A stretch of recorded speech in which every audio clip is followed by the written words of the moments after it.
food delivery is important to people, and there is clearly some frustration around what that experience has become. If they depend entirely on either Uber Eats or DoorDash, they lose all the data. But my understanding is that a solution like yours, they actually get much more visibility into what happens with every single order, whether it's a direct delivery order or whether Uber Eats or DoorDash is handling that last mile. All right, Ashwin, good to see you, man.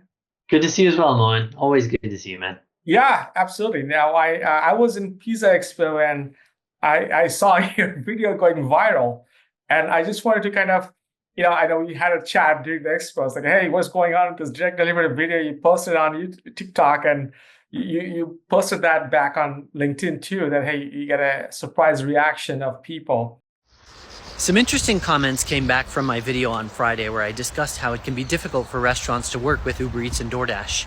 This particular user on TikTok said that lately it seems like all the big pizza chains have outsourced all their delivery to Uber Eats and DoorDash, and the result is that my orders are now held hostage to large tips and there's nobody to complain to, and so now I just go and pick it up. And I replied, well, then the pizza chains got exactly what they want, because now you're a direct customer and they no longer have to pay commissions to Uber Eats and DoorDash for your orders. And this person then replied, yeah, but you know what? I'm actually ordering a lot less now, so I don't think that's what they want. And I thought that was a really interesting insight, and I wanted to throw that out here today. How many of you have ordered lately from the large pizza chains and have found that the delivery experience is less than par because they now use Uber Eats or DoorDash for those delivery orders? And what has your experience been? Let me know in the comments. Bye.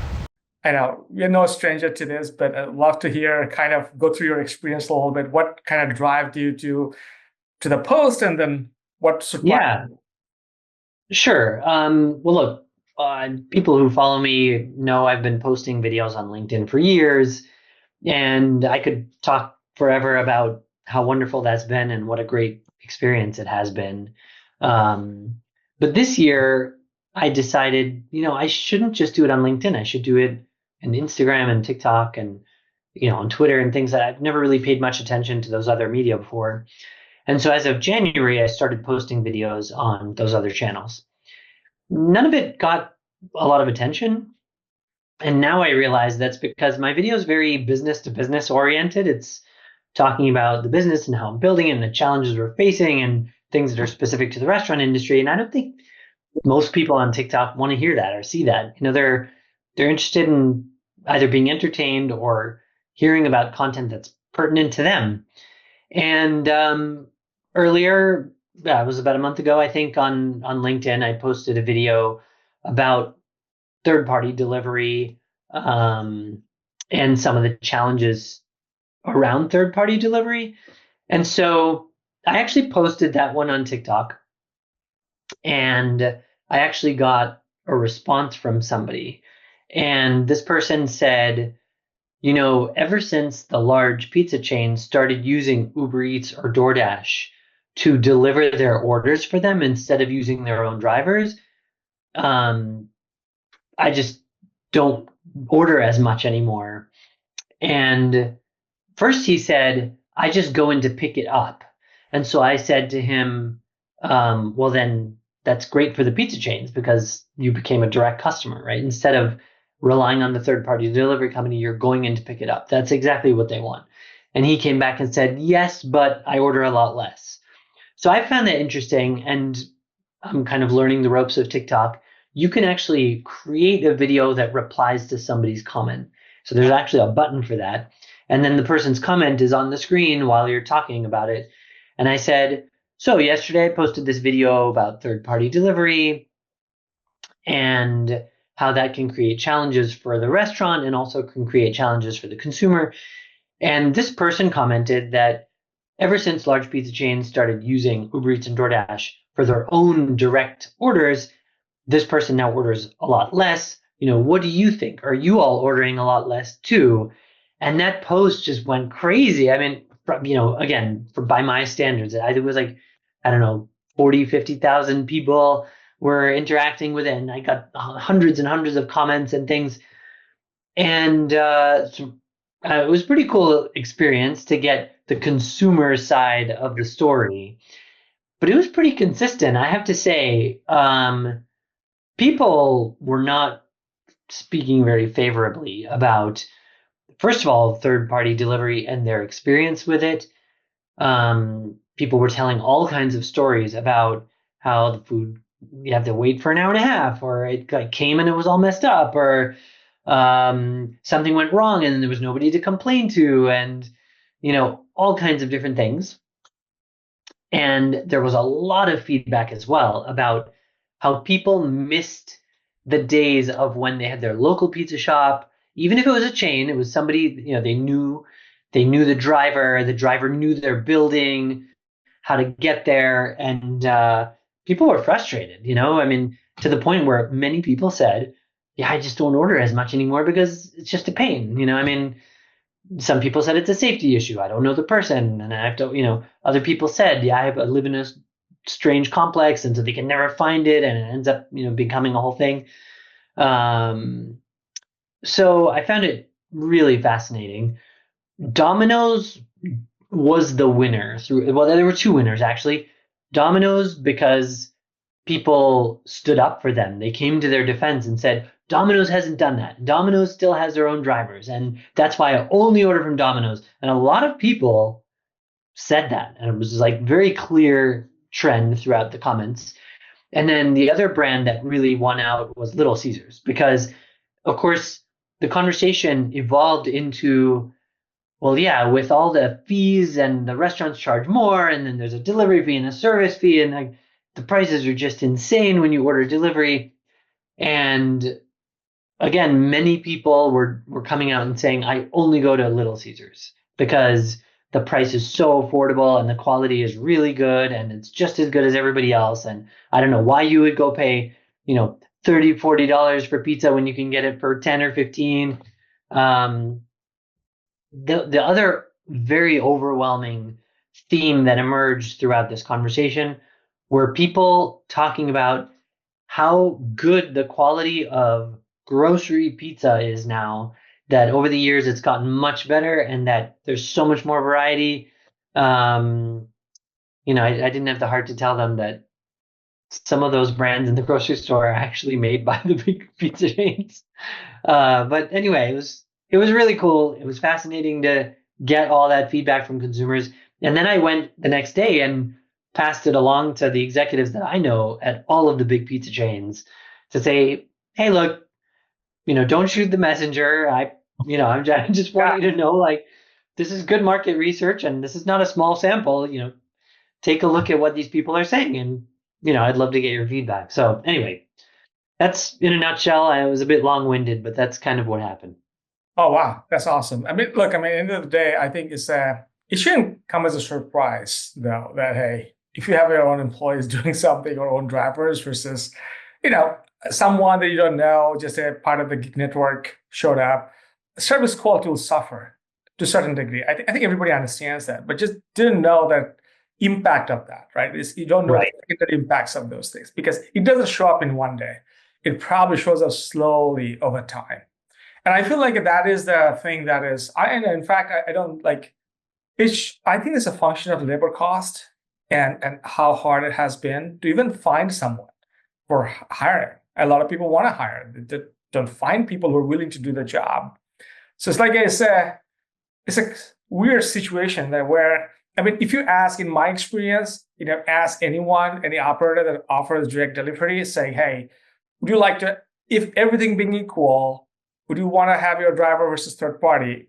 100% time, I want to have someone, right? I like, especially pizza. It's a very funny thing, actually, that people say like, pizza, you have to carry it in horizontal mode, right? You can't do that. Simple thing. You want to put the pizza and then you break too hard. It just all the cheese toppings go on the one side, right? It's a kind of there's a little magic to it. How do you carry a pizza box? So it's interesting. I was surprised at how many consumers in this chat or in this commentary had thought through the mechanics of pizza delivery, because some of them were saying, yeah, when the pizza companies had their own delivery drivers, they were equipped with these special pizza sleeves that would keep the pizza hot. And a lot of times the DoorDash and Uber Eats drivers don't have those. And so therefore, it gets really cold. So I found that fascinating. No, it's true. I mean, as much as we work with both of them, the great partners, but it's just hard for them to enforce it as much as you want it because Right. you're working with a gig network. They're not employees, so you can influence up to a certain point, but you can't Yeah. do that. So I think that's the trade-off. And essentially, I think that like again, like I feel like these are all small, like not small. They're small, not big enough trade-offs in each of them, and when you combine 10 of them, all of a sudden it becomes different, right? So, what was interesting? After all this happened, I made a post on LinkedIn to the industry to say, hey, this is what happened. And here were some of the comments that I got back from these consumers. And it was interesting. There were definitely two sides to the argument, Yeah. right? There's the one side, which is, look, if the restaurants wanted to, they should just go out and hire their own delivery drivers, pay them well, take care of those people and make them happy. And then they'll have their own delivery drivers and, that'll make a consistent consumer experience. And nobody's telling the restaurants they can't just go hire their own fleet. But the other side of the argument were restaurants that were saying it's not quite that simple because we had our own fleet of delivery drivers, but they were all lured away to go work with, Uber Eats or DoorDash. And that's because those companies can offer a variety of options to deliver for and flexibility in schedules and things like that we can't really do. And so we lost all of our delivery drivers, and now we have to pay a commission for a company to use the delivery drivers that we used to have ourselves. And so, there was some definite friction, and people both called me, texted me, and DM'd me their thoughts around this because they didn't want to obviously say some of these things publicly on behalf of their brand. I think it's not specific to brand; it's just the industry's kind of dynamics of it, right? It's the labor shortage is real. I was talking to an operator of Vegas, one of the there. It's like he said, like my criteria has been like almost like I would hire someone who shows up for the interview. Like like people schedule 5-6 interviews, nobody showed up. Like it's just imagine that just for staff normal. Forget about delivery drivers, even harder. And I feel like even we talked to the pizzeria operators. So one of the things, a good part of third party is that is very flexible. You can just get going right away. Imagine we have a lot of operators that open a new store. They will start with third party, for example, because it takes time to hire the driver.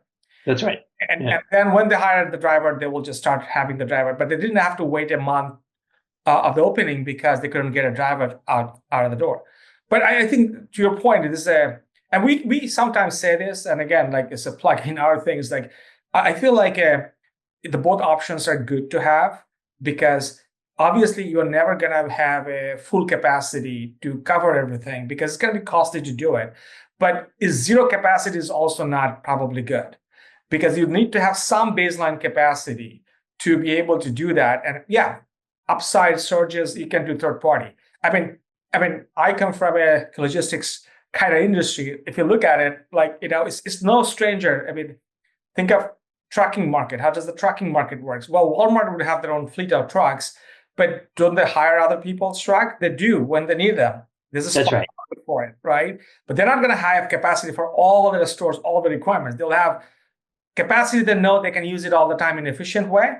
And then they're going to have this upsize low. I don't have a driver that day. I can plug in third party.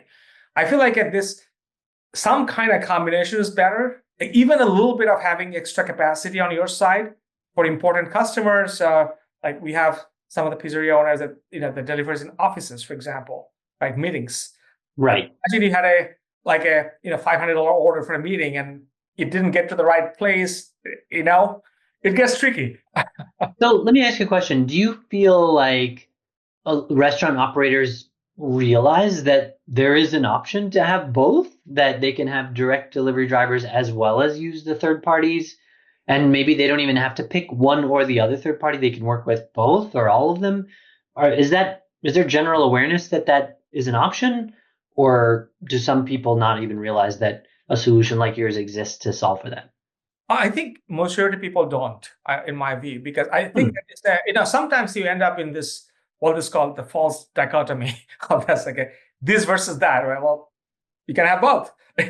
Who's saying the both is not an option, right? Right.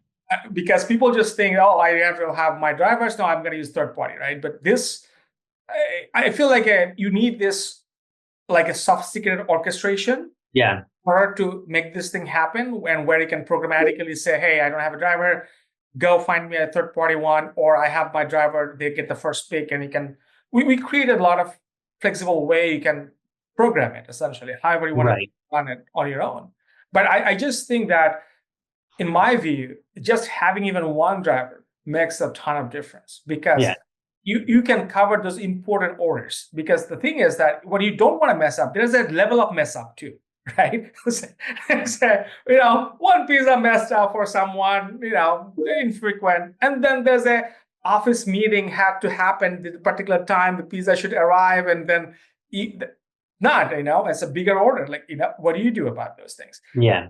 My point is, if delivery is important to you, you probably have to invest some there. It's as simple as that. Well, I think it's abundantly clear from the feedback from that TikTok video that this is important to consumers. I mean, especially in the pizza segment, but in general, Yes. food delivery is important to people, and there's clearly some frustration around what that experience has become because of COVID, or over the last several years. People enjoy having that experience, but it has gotten much, much more expensive and less in terms of quality and reliability. And so I think you're absolutely right. I think restaurants who have a significant delivery business should absolutely consider having at least one of their own people, so that they can have some of it that they control. And my understanding is that if they depend entirely on either Uber Eats or DoorDash, they lose all the data around what happens as soon as that order goes through the door and it's out the restaurant, right? But my understanding is that a solution like yours, they actually get much more visibility into what happens with every single order, whether it's a direct delivery order or whether Uber Eats or DoorDash is handling that last mile. Is that correct? Yeah, no, Accurate or? yeah, no, for direct orders, right? Obviously, if you order through DoorDash and Uber, you can talk their support, right? Right. But what happens when you order on a restaurant website and it was fulfilled by DoorDash and Uber? If that order did not arrive, who do you call? Correct. Right? And the restaurants at that time get a call. They're a very uncomfortable situation. you know, Man, I want to make it happen, but I don't have the control of make this thing happen. Sorry, what can I do for you? Right? We are trying to create that. We're trying to resolve that. Can we create a support layer on top for restaurant and automatically handling these things? Because this is where people, like, you are busy night, right? People call you and say, hey, I ordered from you, the driver didn't arrive. I don't know what happened, right? You just have no, Right. it's not your driver. It's just figuring that out at that time is really, really cumbersome. And I feel like something along that line where we come in to help restaurants that, hey, you would know what happened to this once it leaves your four walls, and you'll have full visibility of end to the end. And again, like and we collect a lot of feedback. We collect feedback from every order to the customer. Hey, how was the food? How was the service? Right. So even using a third party, you get to have that data so that you know that, okay, how things are going for you. Because if you don't know how things are going for you when things are out of your four walls, well, you will find some surprises, along the Right. way. It's like, Yeah. right? It's a very kind of, as you can imagine, like you can use third-party service, but if you don't have any control, but you are responsible for the quality of it, it is a very difficult situation to be in. Yeah. So I'm totally clear. So I'm a customer, I'm a consumer. I order whatever, a delivery from a certain restaurant. They're using, let's just say, DoorDash. Even though it's a direct order, DoorDash picks up that food, brings it to me, and it never gets here. It doesn't arrive. So now I call the restaurant and I'm like, hey, where's my food? And normally they would be like, I have no idea. DoorDash picked it up. You got to deal with them. But it sounds like the restaurants that work with you have at least visibility into where that order is or what happened. But correct me if I'm wrong. There's a little bit of, yeah. So, I mean, the The thing, restaurant wouldn't be able to somehow contact that driver. It's still a DoorDash driver, but at least you have the visibility to say to the customer, like, "Hey, I see your order hasn't arrived yet. Look, let's, I'll contact DoorDash and take care of it." Or how does that usually get resolved? there's a little bit, situation by situation. But in this case, like, as a customer, you are going to contact the restaurant because it's questions like, who did you pay? Yeah. Right. The first Right. of all, I paid the restaurant, so that Correct. I expect you to handle that. Right. It's like, if I pay The truth is, if I the pay truth is Uber, the consumer should never actually know that it was DoorDash. yeah, because they didn't choose it. Right. Right. Right. You chose the third party fulfillment, not the DoorDash, Uber, anybody else. Doesn't matter really. But it's really, if you choose a third party fleet, it's kind of, you chose on your own direction, right? It was not a customer choice. They ordered from you. You promised them to deliver. Now, if something happens to you, you are on the hook to make that thing right. The question is, do you have enough data and visibility to it to make that thing right? It's almost like you walk into a mom and pop pizza chain, like you walk into a mom and pop pizzeria and you sit down and you order the large pepperoni pizza and they give you a Domino's box and you're like, wait a minute. Like, Yeah. I came into your restaurant. Why am I getting a Domino's box? It's a little bit similar because why is DoorDash delivering my food when I called the restaurant or, ordered on the restaurant's website? So we do branded tracking, and so you wouldn't get that confused. You basically know who's the tracking coming from, and Right. you can chat with your merchant. We have some kind of intercom like chat functionality that you can actually talk to your customer. Oh, good. Because at the end of the day, right, I think the part that we realize that the food delivery logistics are a little bit different than parcel delivery logistics, right? Amazon driver could come and throw a box and go, Right. who cares? You can't just do that with food, right? Absolutely. Yeah. That's right. You have the hospitality component to it. Hey, I want to get to the right person. I want to hand it over. If it is like a contactless, which doesn't matter these days, at least I want to ring the bell, say, hey, this is the food here, right? You can't just leave it out the door. Like this is so. Mhm. That is the part where, in some way, I feel like the expectations of food delivery on the quality side from the customer angle is actually higher than a e-commerce delivery. Right. You want this to be serviced like almost like a white glove service. But Absolutely. the providers are using a model that have lesser control than what UPS or FedEx have on their drivers, That's a great point. That is a really good point. That's interesting. Like when there was an article recently, somebody posted, one of the I think it was Nation's Restaurant News that posted that the numbers are showing that first party ordering is increasing. Do you have any data around that, or are you hearing that as well? It is increasing. It is increasing in the sense that everybody has online ordering, right? It's like it has become a checklist right now. You want to open a restaurant, you probably want to a website, you want to maybe a Google review, you want to set up an online ordering at the POS. It's like electricity, gas. It's just like the Right. checklist right now. So everybody has one. When you have one, you set this up properly, then you start getting direct orders. And the other thing is that price delta, right? A lot of time for the direct orders, your prices are going to be cheaper. Absolutely. Right? You don't have those markups and things like that. And I think that's the main thing for the consumer. If you can deliver at par a good fulfillment experience, then consumer has no reason to not to choose the cheaper options in a way. Like, you want to, Yeah. And again, like this is, again, I get it for the marketplaces, there's a discovery part of it, but for the people, I don't know, look at the last 30 days where you order from. I know exactly probably 4 or 5 places I order from and picked up, like literally. I don't, like, I don't know, maybe getting older, but there's a set of places that I'll probably order from. It's not like infinite, right? Yeah. Yeah. Look, this happened in the hotel industry. I mean, people are probably sick of hearing me talk about the hotel industry, but eventually the consumer realized that they're better off going to Kayak, looking at what the options are, and then going directly to book with the hotel or the airline or whatever for a variety of reasons. But one of those reasons is that the level of attention and service they get directly from the supplier is better than through a third party. So I wonder if it's partly that, but also, look, I feel like during COVID, there was this mad rush to just get something, Yeah. to have the capability. But time goes on and, these technologies get better and the user experience improves. And so maybe I would like to think that the restaurants are investing into improving that digital ordering experience because you got to realize that the more people that order directly, the better it is for both the consumer and the restaurant, and especially when they get all that consumer data and it helps, fill their loyalty program and things like that. Yeah, I mean, as I said, like just think of an irrational human being. If you all things equal, if your fulfillment experience is same and you get the same attention on something wrong, then you choose a cheaper option, right? Yeah, that's All right. you have to do is maybe discover one time that, oh my God, this was really good. Correct.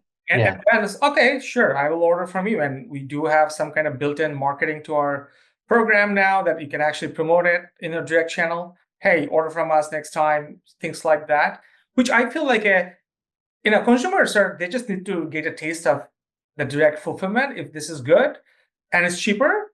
As I said, I wouldn't, because when you know what you want, at that time, it's just like how easy to transact. Correct. Yeah, that's right. So, and I feel like a lot of ordering platforms are really good now, really, really good. And their customer experience is great. You have this Apple Pay, Google Pay, all these guys are built in. And I don't know, I mean, with AI agents, I think it may be even more. It's like agents can maybe find the cheaper option faster than you can. Yeah, I think that's right. I think, look, there's definitely going to be big developments in this field with AI, how to more easily find the exact deal or restaurant that you're looking for and how to get the best ordering and delivery experience. I feel that's all going to evolve in the next couple of years. I think there's both sides. We feel like there's, this ordering side on the consumer level, you're probably gonna end up having an AI assistant, and you're gonna interact with that. Hey, this is what I want. Go make it happen. Order for me. Yeah, They'll that's probably right. go and order for you easily, and they will find that better deals. Also, same time on the fulfillment side, I think that the other things I think about is that there's at some point it may be too far, but you go to some places, you still some robotic fulfillment going on, which is I think is interesting that we have been talking about full self-driving car for a long time, but Waymos are all around. So people are sending their kids with a Waymo to the places that they wouldn't send normally Uber, right? So it's like Well, maybe in our lifetime we'll see self-driving cars with pizza ovens like in the car, right? So before the car goes, they put the pizza at the front of the car and it goes through the conveyor belt, and right when it gets to the house, it just comes right out of the back, right out of the oven. I think Wonder wanted to do that at the beginning. That's what I hear. But I think they've changed the model a little bit since then. But I think they will get there. But it was a kind of science fiction. There were some companies trying to do that, but at some point, I do think that automation and robotics in the next 5 years is going to be a huge deal in this For year. sure. Yeah. And hopefully we'll get a better service. I don't know. We'll see. I'm sure we will. Awesome, man. No, this is a great to hear your view. I know you got to go and you have a big road trip coming up. You just told me that. Right. Yeah. Yep. Got to wake up early. You want to tell to people where are you going? What's the plan? We're just going to get in the car and start driving and see where we end up. It'll be interesting. This is fun. Thanks, man. I wish you have a great trip, and we'll connect. No problem. Good to see you, man. All right. So, hey, man, thank you. This is good. Of course. Yeah, we got a few plugs in there, Yeah, absolutely. That was good. I'm gonna cut it and send it to you, and perfect. Whatever we want to do. Listen, you don't even have to do that. Just cut it and publish whatever you want. I don't care. No, seriously, this is cool. I thank you for putting this in the right place so that we can talk about what you do a little bit, and this is great. Yeah, of course. Yeah, no, I do think people, as you said, that is I don't know. I mean, off the camera on the recording, but I can't but think that somebody bought a Tesla and put the front truck, load up with food, and just send it the location they need to go to and go. Like, I don't need to drive. The car is Right. self-driving. It is insured by Tesla. Why do I Right. care? And I go home driving back the same car at home. That's not far away. I don't think so. I think people may not realize a couple of things. I do believe that I'm not so bullish on this sidewalk robots because Yeah, neither. it's like too many. Yeah, people are gonna just kick around and it's not gonna. I don't see a future in that either. Yeah, but yeah, all right, man. We'll see. So Awesome. I'll Take let care, you go. man. Have some sleep, and I know it's late for you. Thanks. Thanks. Bye. Talk soon. Bye.